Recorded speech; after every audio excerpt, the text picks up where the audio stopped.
માં મેળવી આ સરસ મજાના નવરાત્રિની અંદર આજે આ વર્ષે ઘણા વર્ષો પછી આવી સુંદર નવરાત્રિનું આહવાન આવ્યું છે.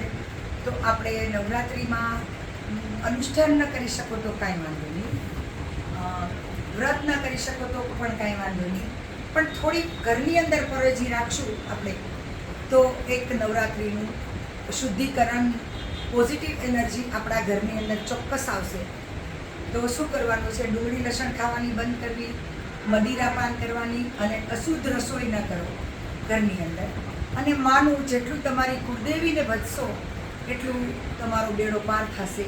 તમારી કુળદેવીનું આહ્વાન કરો. અખંડ જ્યોત ન રાખી શકો તો કાંઈ નહીં, પણ સવાર સાંજ નાની એવી જ્યોત કરી અને માને પ્રાર્થના કરો કે તમારા ઘરની અંદર સુખ શાંતિ. તો મા ભગવતી 100% પધારે છે આવી સુંદર નવરાત્રિની અંદર.